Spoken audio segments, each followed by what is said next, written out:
When Elias Ward stepped onto the basalt concourse of Talaris Prime, he believed he was walking into a negotiation. The Interstellar Compact had framed it that way. A trade summit, a cultural exchange, a chance for humanity to prove it could stand among elder civilizations. Elias was a linguist and envoy, chosen for his patience and his talent for listening. He did not know that among the Valari, towering bioluminescent beings whose society revolved around ancient oaths, words could become chains. The Valari matron, Hyra of the Seventh Clutch, greeted him beneath a vaulted dome that pulsed like a living heart. Her crest flared with pale gold light as she studied him. Elias felt the familiar chill of being the smallest creature in the room, but he held his ground. Humans had learned long ago that courage wasn't the absence of fear. It was standing anyway. The talks began smoothly. Trade routes, medical exchanges, joint exploration. Hyra listened with an intensity that unsettled Elias, her gaze never leaving him as if she were weighing something far more personal than policy. When the session ended, she rose and struck the stone floor with her staff. The chamber fell silent. "Before witnesses," Hyra said, her voice resonating through Elias's bones, "I declare a crossing bond." The translators hesitated, then rendered the phrase with ominous precision. "A bond only a mate may cross." The chamber erupted into low, thunderous murmurs. Elias's breath caught. He opened his mouth to object, but the Valari guards had already stepped forward, staffs crossed, not threatening but final. Hyra turned to him, eyes glowing brighter. "By our law, human Elias Ward, you are now under my protection, and under my claim." The compact delegates protested. Elias demanded clarification. But Valari law was older than their stars, and the crossing bond was irrevocable once declared.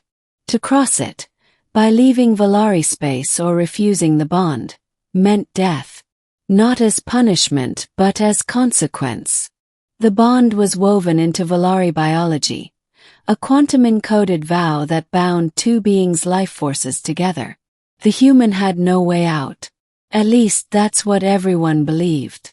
In the days that followed, Elias was confined, not imprisoned, but escorted everywhere by Valari honor guards. Hyra visited him often, speaking of duty and survival. The Valari were dying. Their population was collapsing under a genetic stagnation that their science could not solve. Once, millennia ago, the crossing bond allowed them to adapt by pairing across compatible species. But pride and isolation had sealed that path. "You are adaptable," Hyra told him, her tone softer now. "Your kind thrives in chaos. The bond will save us." "And me?" Elias asked quietly.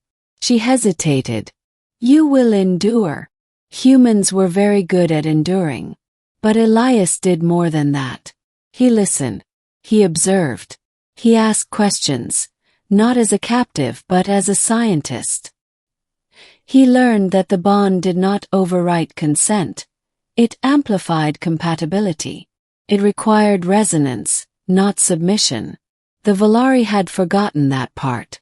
Working in secret with his ship's AI and Valari scholars who feared extinction more than tradition, Elias studied the quantum signature of the bond. He discovered something astonishing. The bond responded to adaptive feedback. It evolved. On the seventh cycle, Elias requested a public audience. Before the same witnesses, he stood beside Hyra once more. The guards tensed, sensing defiance. Elias raised his hands, not in surrender, but in explanation. "The crossing bond was never meant to be a cage," he said, his voice steady. "It was a bridge. Humans don't survive by clinging to old forms. We survive by changing."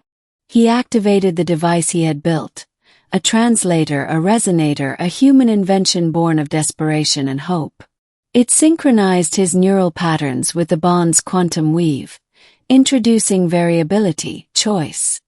Hira staggered as the light around her crest shifted, no longer rigid gold but a spectrum. She gasped, not in pain but in realization. "The bond, it listens," she whispered. "It always did," Elias replied. "You just stopped listening back." The chamber held its breath as the bond reconfigured, expanding beyond a single claim. It became a network, a voluntary resonance that Valari could share with willing partners, human or otherwise, without dominance or death. Hira lowered her staff. "I claimed you to save my people," she said. "And you saved them by refusing to be owned." The compact ratified the change within hours. The crossing bond was reborn, not as a mating shackle, but as an alliance ritual, adaptable and consensual. Valari society shifted in a generation. Elias remained on Talaris Prime for a time, not as a captive, but as a teacher and friend. When he finally departed, Hira watched his ship rise into the stars, her crest glowing softly. Humanity had entered the galaxy not by force, but by understanding. They had faced an ancient law with no way out, and rewritten it.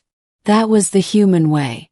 Years later, historians would argue about the exact moment the galaxy truly changed. Some would point to treaties signed and technologies shared. Others would cite population recovery graphs and genetic renaissance models. But among the Valari, the truth was simpler. Change began when a human refused to break. Elias Ward stood once more beneath the living dome of Talaris Prime.